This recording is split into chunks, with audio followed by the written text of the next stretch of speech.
things with me that I would never share with my mom. Hell no. Some of the things that my kids have told me, I would have taken that to my grave. And who in their right mind came up with, let's make 18 the legal age where a child can now take care of themselves? I don't know. This person's crazy. What that sounds like when you have a parent like, I don't know what I'm doing. And then that time comes and you're at the doctor's office and, hey, how'd it go? How is everything? And they're like, ma'am, I cannot give you that information. To ask permission from this adult over here. The fuck did you just say to me? Who's an adult? Where? I don't. Where? Talk all you want, I know what I've been made for.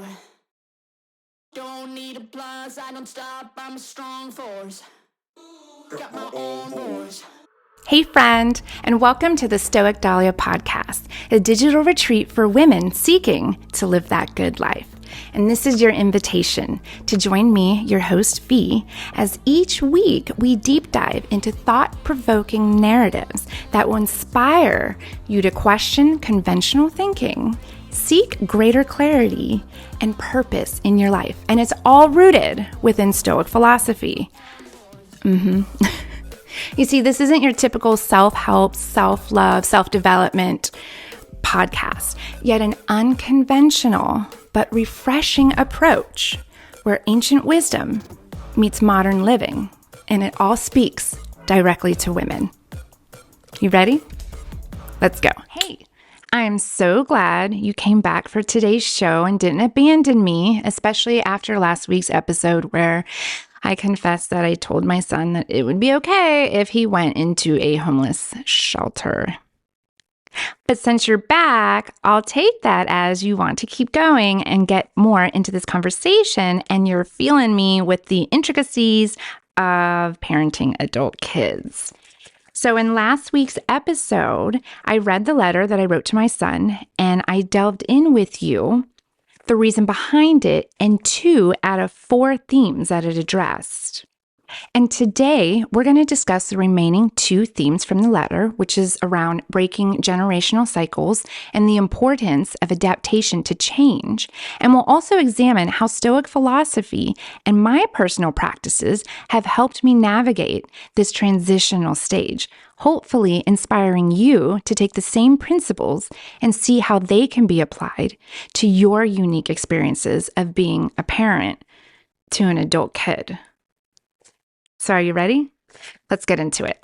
Hey, so if you missed part 1 of this episode, I would recommend you watching that first so you can hear the contents of this letter before you continue here, so that way it makes sense. But if you're just here for the Stoic philosophy part, looking for guidance on how to apply it as a means to help you navigate this sometimes awkward and most definitely challenging stage, then you're definitely in the right place. So around the topic of breaking generational cycles, I want to read a couple lines that I wrote. I wrote, for a long time, I did not know what healthy relationships look like. The way I chose to design my parenting style and relationship with you was from taking all the flaws that I perceived to be a broken system. And I especially want to foster a healthier atmosphere within the container that you and Cade share as brothers. Now, this level of vulnerability and honesty, putting myself in my son's shoes, like I can't imagine what that sounds like when you have a parent like, I don't know what I'm doing. And I can't imagine that because I never heard anything like that. My mother would never say that. God forbid they would ever admit that they were wrong because, parents are never wrong. But what a game changer would that have been if my mother could talk to me like an adult? And I'm not saying on a friend level, because me personally, I'm not that parent that wants to be friends with my kid. And there's nothing wrong with that. I think we all have different definitions of friends. But I look at my role and my relationships with my kids more like I'm a sensei and they're Daniel's son, from Karate Kid, like teacher, student. And I wouldn't say that Daniel's son and Mr. Miyagi were best friends, but they had a beautiful relationship built on honesty and trust. but you still had, a level of authority there too. And I think, or I know, my experiences with my kids after me admitting that, you know what, mom doesn't always get it right, or I'm sorry, I made a mistake, has created this safe space and allowed them to share things with me that I would never share with my mom. Hell no. Some of the things that my kids have told me, I would have taken that to my grave. But they're also, some of the things that they asked me or they want to talk about, like, we could not have those conversations in my house. Like, it was scary. And I wasn't always this way. I mean, again, the whole reason why I wrote this letter is because the mom I used to be, I was the total mom and not another word, and I don't want to hear about it, and get over it, and you're going to be fine, And luckily I've acknowledged that, and that's how I was, and I'm working on changing that. But going back to the sibling stuff, to be honest, I don't know what healthy siblings, what that dynamic looks like, because in my house growing up, it was like Game of Thrones up in that piece, competition of the who's who and Mother's Eye that week. And it was weird because we were also taught this ride or die mentality. And, some people would be like, that's so cool, or that's a cool family. No, it's not. Because we could sit here and be fighting and literally disrespecting each other in the worst of ways. And then Nancy Pansy down the street says something to us, and we sweep that or we forget that. And now we tag, we go and let's go beat up Nancy. Like, we forget our riff and we never talk about it again. And but like, it almost made it okay. It made it okay to act like that with each other. We were never taught boundaries. We were never taught how brothers and sisters or sisters, how to respect each other. And most definitely, we were not taught how to communicate effectively or share our emotions with one another. And that caused a whole lot of problems. And there's a lot of resentment there too, unfortunately. And so I look at my boys today and I think, how do I create this environment where they're there for one another, but they don't feel responsible for one another? Like, if I were to die and the younger one, he's grown up too, and the younger one makes these poor choices with his life and he's having problems, I don't want it to be drilled in my older son's head that he is always responsible for the little one, no matter what. And when I'm dead, and, he'll have a wife and he'll have kids, and then his brother's over here having all these problems and he feels that burden of responsibility. I feel like that's what creates resentment. It's an obligation at this point. I want to teach my kids, do we help family? Absolutely, we help family. But there are perimeters around that. And most importantly, boundaries, healthy boundaries that should be set to help navigate those situations. So that way it coasts in the most beneficial of ways for both parties. Because help, when somebody says, help me, or I need help with this, what the definition of help for one person means something completely to another person. And I want my boys to be there for each other and lift each other up. But I also want them to have boundaries and open communication to be able to say, this is not okay, or, let's try it this way. And because none of us have those tools, I think that if we said, well, this isn't okay, or I don't like how this makes me feel, it's one person's offensive now and the other person, like, it's just, when it comes to relationships, our families are our first experiences with other people, with relationships. And if we weren't taught about boundaries growing up, then you end up turning into a Vanessa who doesn't figure out into the latter part of her life that boundaries, they were always a right of mine to have. They were always mine to exercise. And if I would have known that at a younger age and exercised that right, I might have been able to avoid some of life's unnecessary happenings. I go on to tell my son that If breaking generational cycles meant making a lot of mistakes as I carried you in a different direction, I'd gladly make those mistakes again. As parents, we make rules as we go because some of us are creating something out of nothing.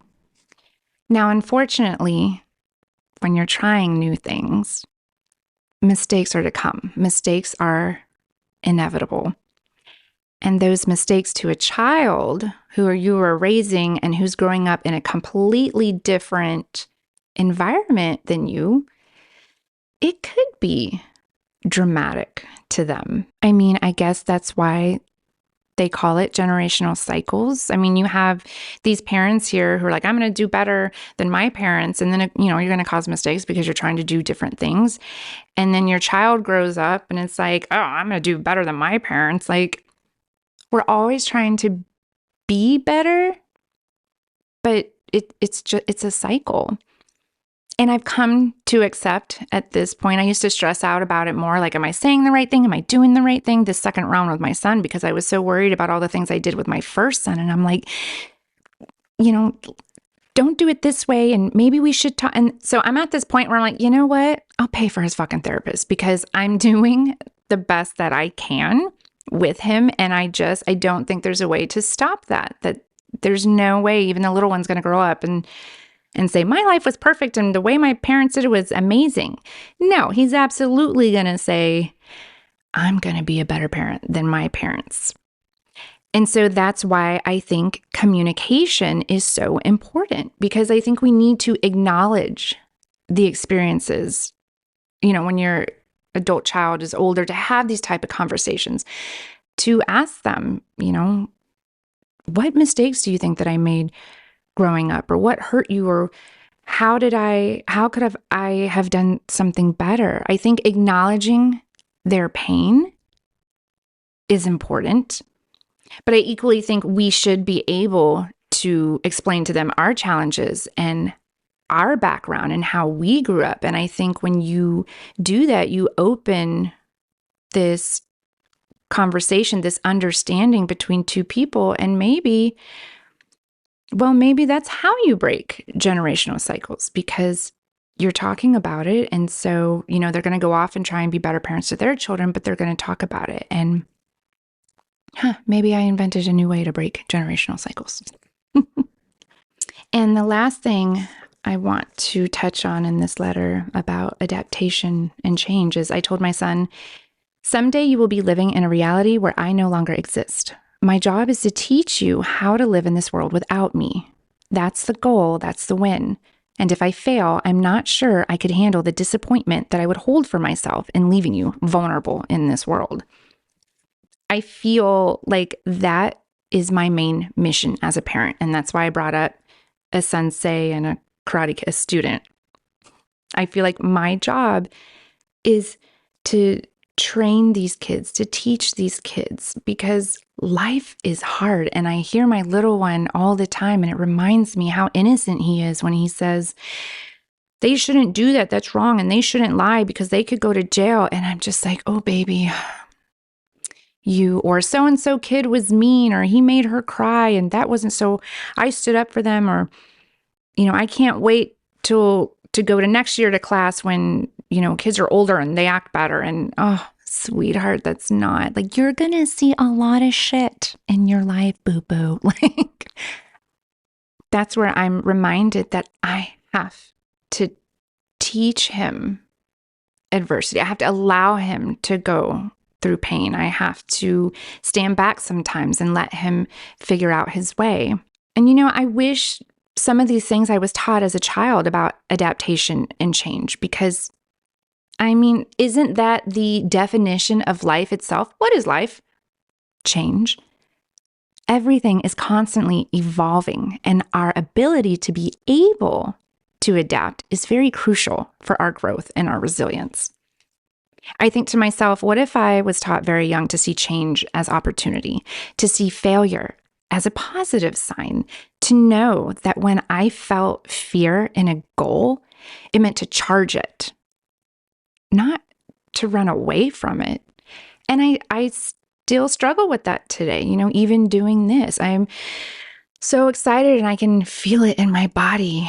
But I hear all the ways that my head is like, you're not ready yet. Or maybe next time. Or you know what? This is kind of stupid. So you shouldn't. And I feel like if I was taught younger, wow, this could change my life, or I could help other people, or I don't know, I just want to do it because it's fun. Then I would just go for it. And I have no problem. And it wouldn't have taken me as many years as it has to get this puppy going. And because I wasn't taught those powerful lessons, I'm learning them now. And so I say I practice what I preach. As I'm working on planting those seeds in my kids, I'm planting them in myself as well. I don't like change. I don't like it one bit. It sucks. It hurts when relationships end, when chapters close. My father dying when I was young, it was really hard.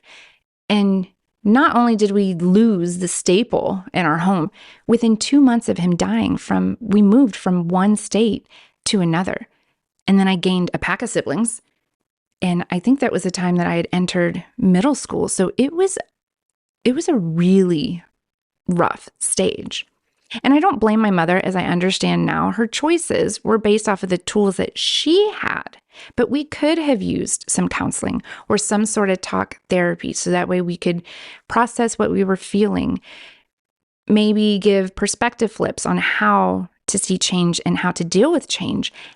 And instead, this codependency formed in my home. Like the three of us, we had each other's backs. And if one died, the other had to die. Or if, my mother died, you're in charge of her and you're in charge of her no matter what. And you make sure their life is perfect. And it's natural. And those things are natural. I'm not saying that they're not. It's natural to want to hang on, especially when you're a kid. When somebody dies, when your parent dies, it is scary. You do want to cling on. I know that I was always worried for a long time. What if my mom dies? Like, that's a total normal kid fear. But it's when you keep feeding those fears and you keep giving into them, it can become toxic. And so now here I am with my no boundaries and my new codependency personality, and I'm going to go off into the world and spread my wrath and continue this cycle. I mean, being codependent, again, you take it from your family and then you go off into the world. And, I think I stayed in a lot of situations a lot longer than I would today if I would have understood all that. And even though I've worked very hard on it, I still feel it. I still feel that urge. I still feel that fear when something comes up. I don't know if it ever goes away. I know that we can manage it. I know that we can work on it. And I'm not saying I don't want my kids to have fear because, like I said, fear is natural. Fear is healthy. I want them to have heartbreaks and I want them to experience their own adversity. But on a healthy level, if that makes sense. The nervous, exciting fear, my life is about to change, and not the, oh shit, my mom's gone. I'm talking if he's an adult. My mom's gone and my dad's gone. And oh, look, a person. I'm going to go be codependent on them now. Choosing a relationship for the wrong reasons. I just don't want that for my kids. And I don't know if that's right or wrong. So in a nutshell, the whole point of this letter was just communicating. It was acknowledging his pain. It was acknowledging my mistakes. It was a letter of an apology, a letter of honesty. I credit a lot of my awareness and my mental resilience today to Stoic philosophy. Stoicism is an ancient philosophy that is misunderstood today, and I think that's why whenever people hear the word Stoic, they pull back right away. They don't want to learn any further, or they're like, oh, I know what that is. That's not cool. And I have to admit, and this is pretty embarrassing, I thought the same when I first heard about it. And I thought, hey, I want to learn how to stuff down my emotions and not only stuff them down and feel numb in a way that they don't fester and bubble and come back out. If that's a thing, sign me up. But I was surprised when I learned that Stoic philosophy is all about emotion. It's about welcoming emotions. It's about seeking emotions. And it offers so many strategies to help to cope and to process, ultimately revealing your triggers and teaching you to understand yourself better, where you end up finding ways to release or even resolve. The Stoic philosophy also emphasizes on reasoning, on self-control, on resilience. And it's not a religion. I think some people think that too. It's not a religion, and its primary concern, it has nothing to do with the afterlife or getting into heaven or what you need to do. Its primary concern is how to be in life, how to live in life, how to have a good character, how to be a good person. And if anything, it's a complementary to religions or people's belief systems. It's like adding a energy booster supplement into your morning smoothie. It just kind of goes with everything. All right, so we could talk about probably all day, all the different areas where we might lose our shit with our kids and all the different stages. But this episode's about parenting adult children. So I'm going to share with you the biggest areas, which is only a couple, that Stoic philosophy has really helped me get through this new stage. The first one is acceptance and non-judgment. And this was probably one of the most difficult, at least for me in parenting, in that last half of, you still have control. You don't have full control. They don't have to get their hair cut if they don't want to, or they can pick out their own clothes, but you still have a little bit of control. And then that time comes and you're at the doctor's office and the child just turned 18 yesterday and the doctor comes out and you're like, hey, how'd it go? How is everything? And they're like, ma'am, I cannot give you that information. You need to ask permission from this adult over here. This is not for you to know. The fuck did you just say to me? Who's an adult? Where? Where? And there are two strategies from Stoic philosophy that I use to work on this. The first one is called the dichotomy of control. A core tenet of Stoic philosophy, the dichotomy of control is a more modern day term for it, but you'll recognize it in things like the Serenity Prayer. God grant me the wisdom to accept the things I can't change and I cannot. And you probably also heard your therapist talk to you about it. What it is for the individual, me, to focus on what is in and what is not within my control. The dichotomy of control should always be your foundational base go back to. No matter how many exercises you have to get to a place mentally where you want to be, the first thing you need to always start with, is this in my control or is it not? And it's the strongest practice to deal with, especially once your child turns 18, because man, is it a face slapper when you're telling this person what to do. You have control of everything legally until the day they legally turn 18 years old. And poof, no more say, you can't do shit. And who in their right mind came up with, let's make 18 the legal age where a child can now take care of themselves? I mean, this is, to me, the peak age where the child is most irrational. And all we're trying to do is save them from themselves. I don't know. This person's crazy. But this bleeds into the next strategy that I use. And it is take a view from above. Now, I've had some harsh experiences of my own from growing up. The minute I turned 18, hell yeah, I was, nope, mom, you can't tell me to do this. And I probably did things taken advantage of. She couldn't tell me what to do anymore. She had a certain way that she wanted me to live, a certain life that she wanted me to have. I didn't know what kind of life I wanted to have. I just knew that I didn't want to be told what to do anymore. And I ended up making some choices and decisions that were too grown for me, but I don't regret any of them. I have listed them before. I've gone over them over and over. And if you were to ask me today, if I were to go back the last 24 years of my life. Would I change anything? Please do not ask me, because I do it. I don't want to do it. But would I change anything? No, absolutely not.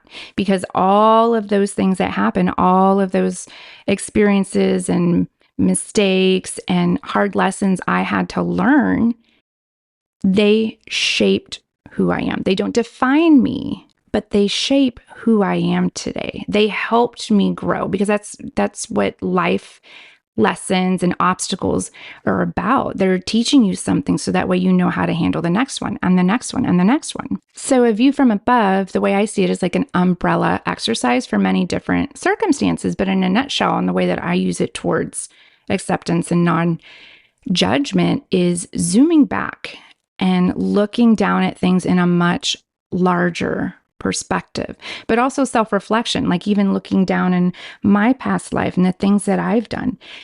It's a way to cultivate acceptance. It's a way to cultivate detachment, and just to look at everyday problems with a new perspective.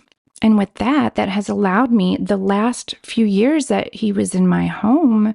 Because like I said, tween from 18, that's already challenging enough. Like their hormones are all over the place, or they're growing hormones, and their job now is to defy you, is to tug a war with you on their own sense of control.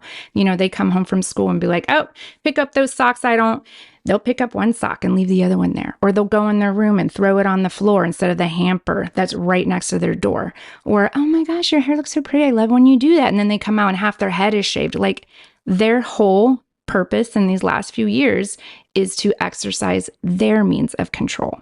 So I decided at a certain point, I'm not going to push college, and I'm not going to push those other things that we push, because we're already having communication issues.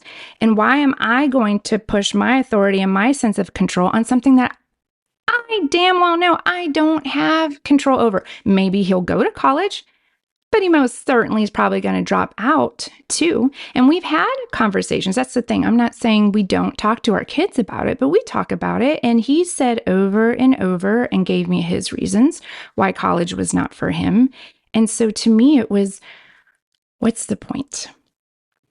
They used to tell us when we were growing up, and this is what our parents did, was, well, if you don't go to school and you don't go to college, or you don't get a good job, you're going to end up being a manager at McDonald's and working there all night. So what? What I've truly learned through all of this, and in taking my time and pausing and really trying to understand myself as a child, myself as a different person from me, is if he's happy, he's happy. If he's working at McDonald's or he's working wherever and he says, I'm happy, I have enough money, I have the relationship I want, and he 100% means it, then I have to accept that he's happy. What it comes down to in regards to my child's future is that my version of happiness, my version of success, it's only an opinion. And it's my opinion. It's not the truth. Okay, this next area, I almost feel like each area is just hard on their own. The next area that I've used Stoic exercises and practices is in the resistance, or resisting the urge to fix problems. For this area, I lean into really hard into the concept of amor fati. Now, that is not a word that the Stoics used. That word, that is a term that was coined later on by German philosopher Friedrich Nietzsche. But the idea is the same. The translation is the love of fate, or the love of one's fate. Basically saying, do not wish for things to be different. Do not wish that these things did not happen. What comes, what is what's meant, and love it, because it's going to change you. It's going to help you grow. It is meant for you. And the circumstances, usually most people will use it in their own lives. I lean into that hard all the time for myself when something happens, or hardship, or if I didn't, I remind myself of more fati. But you can also, I think it's a really good exercise to use towards other people, like our children, and looking at them. And again, not robbing them of the lessons that they need, allowing what's to come, and trusting that it's good for them. So to deep dive into this, just a little bit more at this point, I'm going to read to you an excerpt from the book, The Stoic Challenge by Bill Irvine. He is a great author. I have a couple of his books. I mean, look at all these notes. I met him one time and I didn't get his signature though. I really wish I did. But he's one of the, if you're just getting into Stoic philosophy, he is a great read in teaching you how to adapt ancient philosophy into modern day challenges. So he says, on the advice of psychologists, parents of the 1990s and 2000s worked hard to give their children setback-free childhoods. They supervised their children's play to prevent mishaps, and when accidents nevertheless happened, they cleaned up the resulting messes rather than expecting their children to do so. Likewise, when disputes arose among the children in their care, these parents assumed the role of referee instead of letting the children work things out for themselves.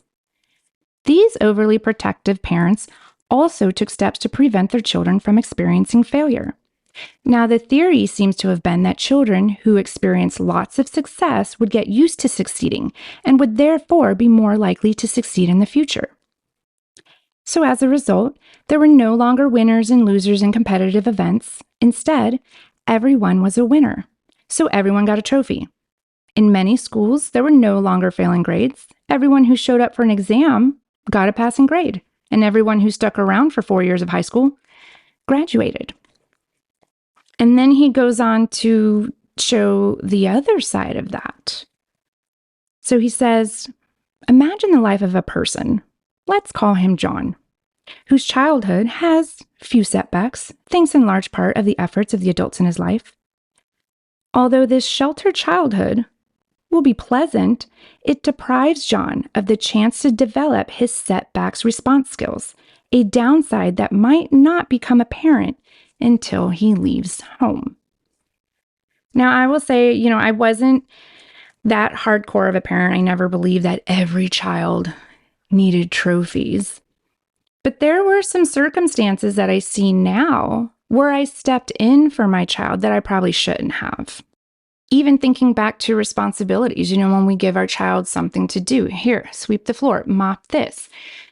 We usually don't have the patience to let them do it. So we're like, never mind, I can do it myself. But just thinking, never teaching them how to do that or just always doing it for them, by the time they have to do that when they grow up, they're like, this sucks. Because they didn't learn how to do it.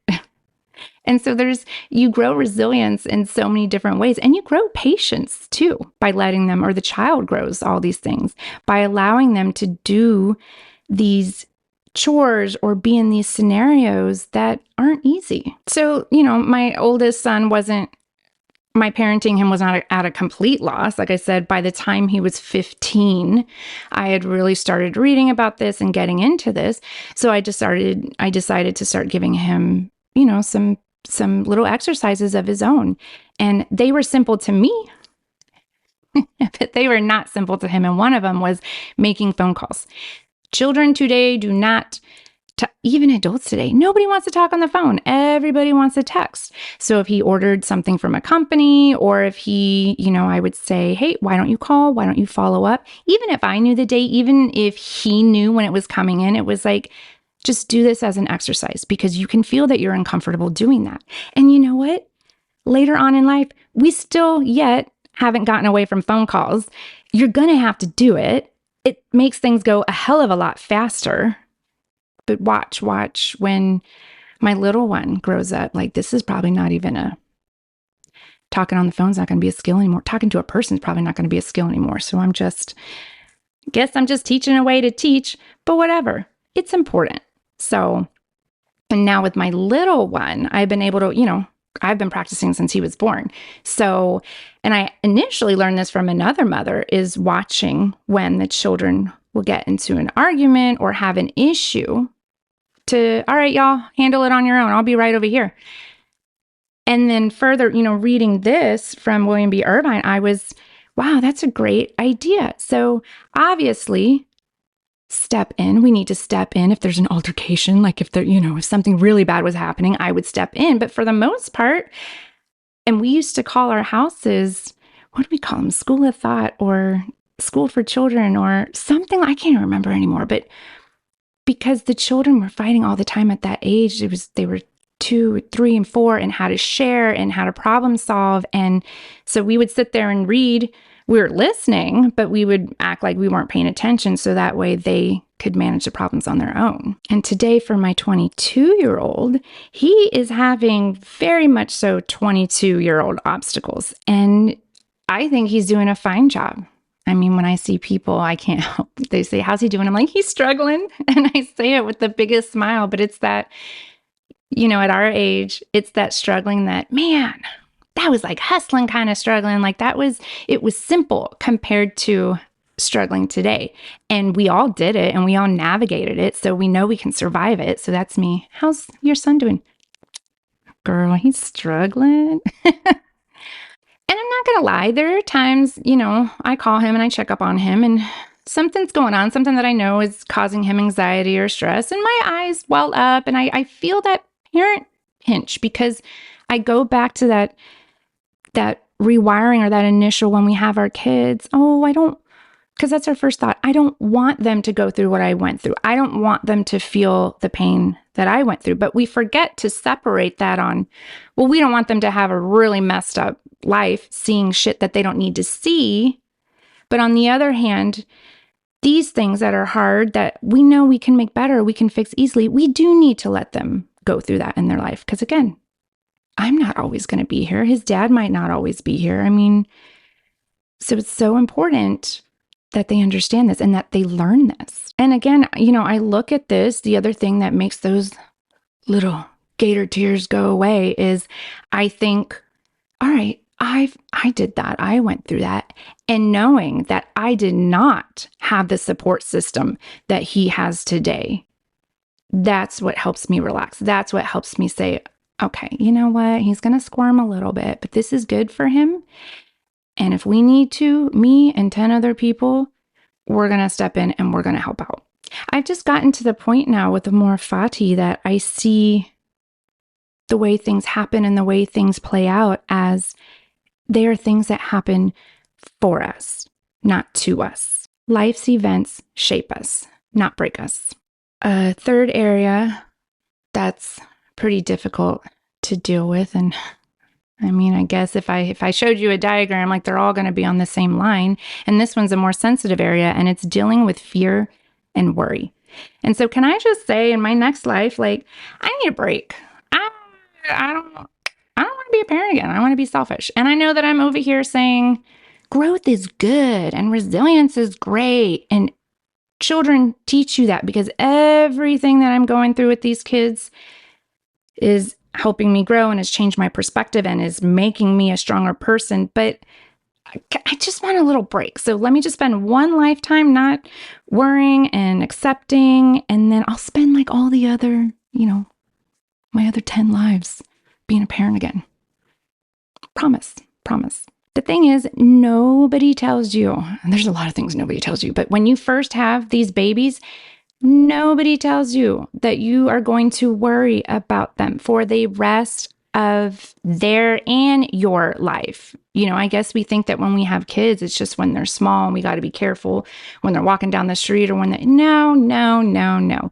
And sometimes I want to say our worry is even stronger when they're older.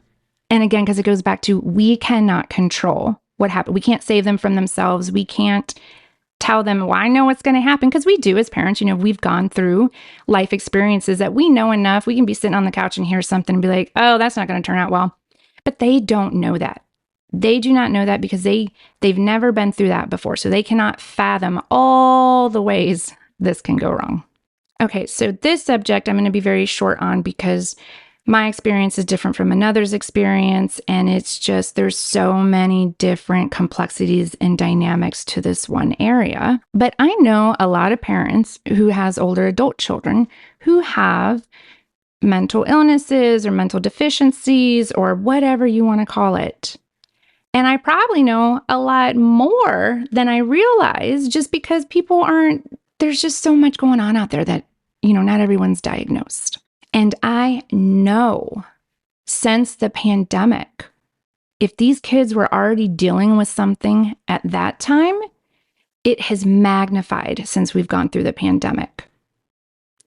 These children were robbed of experiences that were so precious to us. Graduations got messed up, dances, some really important little keystone areas that we like to think back on. These kids got robbed of that. I don't even think we as adults have really processed what we've gone through during that time. I was listening to another podcast and they were bringing up our emotions and what we went through then. And when I start to think about it, I get overwhelmed and I want, looking back, it's like, oh, we got through it. We're fine. I look at videos and we went on bike rides and we did this and that.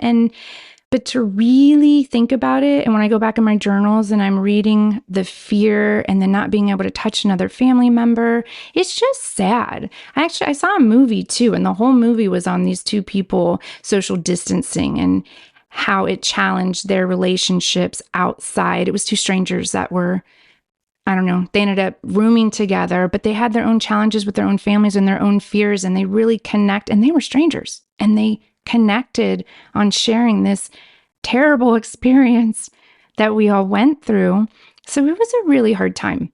And so then to hear that our kids are struggling mentally or they're having a hard time, that's really hard for us as parents because we feel responsible somehow in some way. And we feel responsible for these people that are going out into society that might harm somebody else or might even harm themselves. But the reality of that is it's not true. And it's a harsh reality. And I've pondered and I've talked to other parents about this. And so where I lean into in this is the trichotomy of control. Now, as far as I know, it's not, the Stoics talked about all these different things. Where I've seen that termed or coined as a term was in another book for William B. Irving.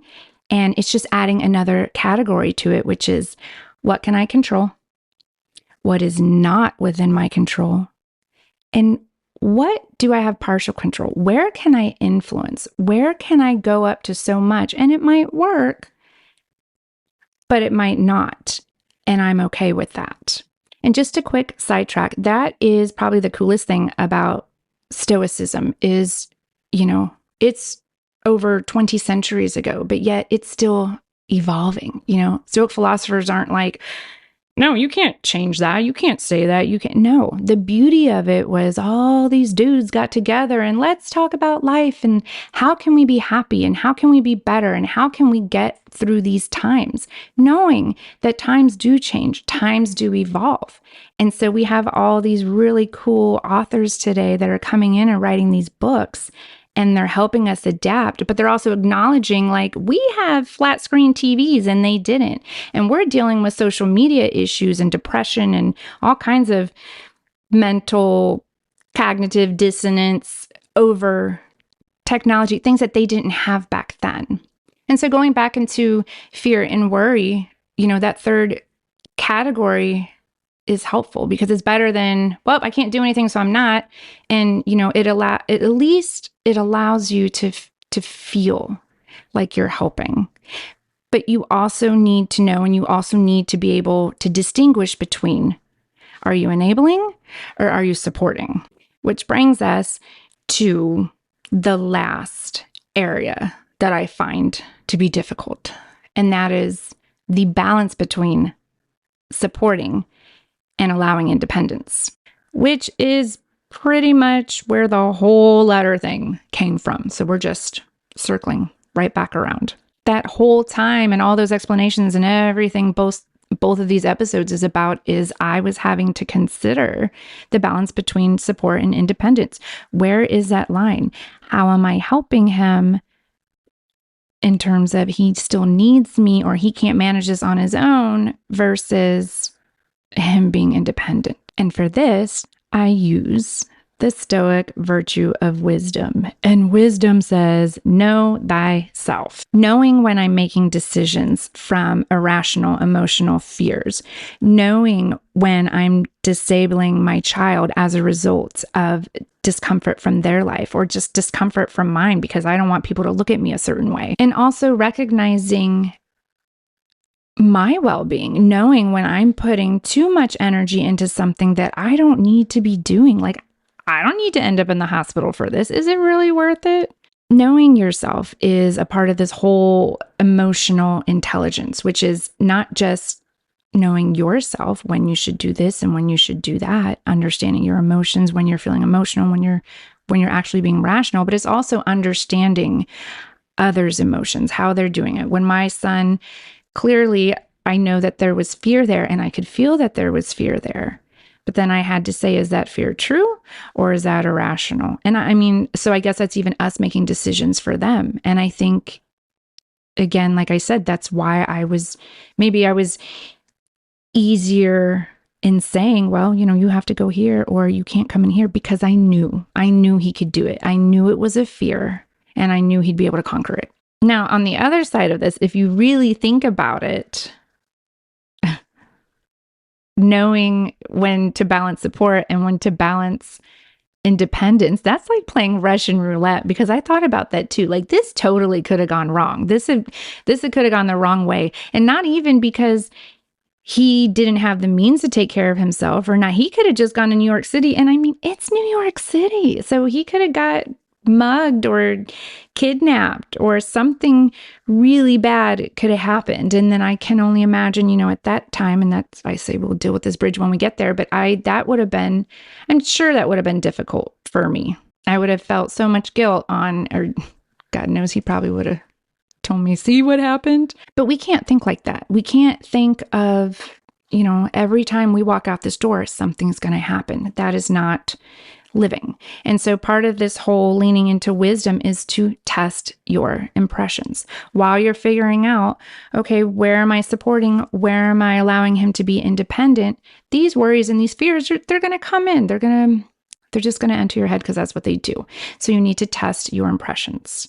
And one of my favorite quotes from the philosopher Seneca is, we are often more frightened than hurt, and we suffer more from imagination than reality.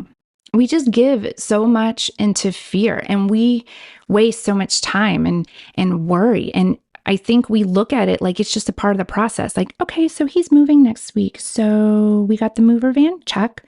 And all his bags are packed, checked. Okay, worry. Okay, worry. We got worry in? Yeah, let's worry. It's not a part of the process. It's not productive. I think that we think it's productive too, because if you're not worrying, are you really caring? If you're just sitting here and just waiting for the movers to come and just watching a show to pass the time and you're not worrying, do you feel like an asshole? So we're like, oh, I need to make time for worry to show that I care. Worry is unnecessary. All it is just a waste of time, a waste of energy, and it's really detrimental to your cardiovascular health. And a little trick that I tell myself, and my mother-in-law laughed at me the other day. See, I'm a hypochondriac, so I have these little tricks. So like if I get mad or if I'm stressed out and I just, want to freak out about something, I always tell myself, I'm like, a little piece of your heart is turning black and you are slowly dying. And so same thing with worry. If you worry, a little piece of your heart's going black and you're dying every day. And then somehow that makes me not stuff the emotion because it's still there and not feel it. That helps me to process it. So, hey, whatever works for you, right? It's my little trick. It's morbid. I get it, but it's my little trick. But anyways, it's just testing my impressions. That's what keeps me present. That's what helps me to eliminate that fear. That's what says, hey, stop. Yes, can these things happen? They can happen, but that's not in the forefront. That is in the background, and you will cross that bridge when you get there. That's another thing that I know that we've all grown up with that. That's the most cliche thing you've ever heard, but God, it makes so much sense when you really look at it that way. I tell that to my son when he's upset and he wants to, and I'm like, it's okay to feel these things, but are we there yet? No, because we don't even know if that's going to happen or not yet. So all right, you're a little worried. That's fine. That's normal. But we don't need to cry and we don't need to freak out and hide under the, like, our heart is dying. It's turning black. We don't need to do all that. All right, so there you have it. I hope that you learned something. I hope you took something away from this. If anything else, I hope that I provided you some sort of entertainment, or you're like, that's not going to be me, because I hope it's not going to be you. I tell you things so that way you can either avoid it, or if you're going through it at the same time as me, to help you a little bit through it. But I'm definitely, if you're interested in more on how Stoic philosophy can help you, I would really say get this book, The Stoic Challenge, because it's not just about parenting. It's about how do you navigate traffic? How do you, when your airplane gets delayed? Like, William B. Irvine, he's great. He's great in both his books. The other one's A Guide to a Good Life. He really talks about everyday scenarios that you and I are dealing with. And you read it and you're like, I didn't think about it. And then you just feel all that tension melt away. So I bid you adieu, but please, please, please, I would love if you leave me comments down below. Tell me what you loved about the show. Tell me, is there anything that you want to get into more in any of it? I mean, even remember in the beginning, we talked about generational cycles, adaptation to change. I'm an open book and I'm your friend, and we will talk about it. So just let me know. Thank you so much. Until next time. Bye.